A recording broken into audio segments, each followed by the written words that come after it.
विजया एकादशी का व्रत करने से साल भर के पापों का प्रायश्चित होता है।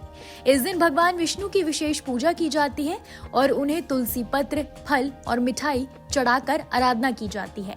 पंचांग के अनुसार विजया एकादशी तिथि की शुरुआत 6 मार्च को सुबह 6:31 से है और अगले दिन 7 मार्च को सुबह 4:14 पर एकादशी तिथि समाप्त होगी।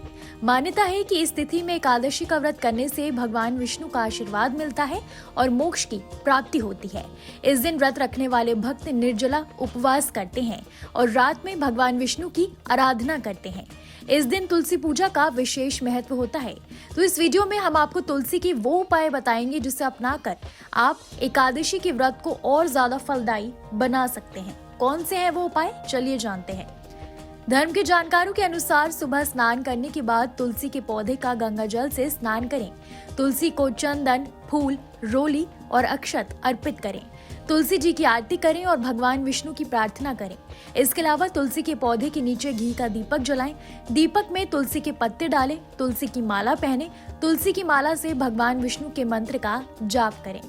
तुलसी के पत्तों को पानी में उबालकर तुलसी का जल तैयार करें। इस जल का सेवन करें और अपने घर में छिड़कें। तुलसी के पत्तों से बनी मिठाई या दूसरे प्रसाद बनाकर भगवान विष्णु को भोग लगाएं। इस प्रसाद को परिवार और दोस्तों में बांटें। इन उपायों को करने से भगवान विष्णु की कृपा प्राप्त होती है और जीवन में सुख समृद्धि आती है। इसके अलावा विजया एकादशी के दिन तुलसी के पौधे को घर में लगाना बेहद शुभ माना जाता है। तुलसी के पौधे को नियमित रूप से पानी देना और उसकी देखभाल करनी चाहिए। तुलसी के पत्तों को तोड़ने से पहले तुलसी से क्षमा मांगनी चाहिए। विजया एकादशी का व्रत रखने और तुलसी के इन उपायों को करने से सारी कामनाएं पूरी होती हैं। इस दिन की सही पूजा विधि क्या है, ये भी जान लीजिए। विजया एकादशी की पूजा करने के लिए सुबह जल्दी उठकर स्नान करें और स्वच्छ वस्त्र धारण करें। इसके बाद भगवान विष्णु का ध्यान करके व्रत का संकल्प लें।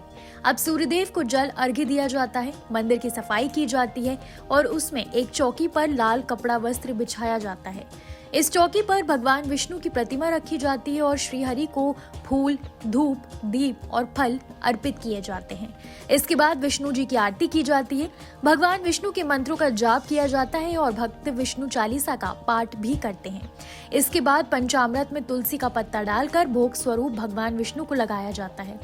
माना जाता है कि एकादशी की पूजा में तुलसी को सामग्री में सम्मिलित करना शुभ होता है, लेकिन इस दिन तुलसी का पत्ता तोड़ने के बजाय एक दिन पहले ही तोड़कर रख लेना चाहिए। अंत में सभी को प्रसाद बांटकर पूजा का समापन किया जाता है। भक्त अपनी मनोकामनाएं भगवान विष्णु से कहते हैं और जीवन में सुख, समृद्धि और खुशहाली का वरदान मांगते हैं। कैसी लगी आपको हमारी ये जानकारी, हमें कमेंट बॉक्स में जरूर बताएं। बाकी धर्म कर्म से जुड़ी तमाम जानकारियों के लिए सब्सक्राइब कीजिए हमारा डिजिटल चैनल और देखते रहिए न्यूज नेशन स्तुति।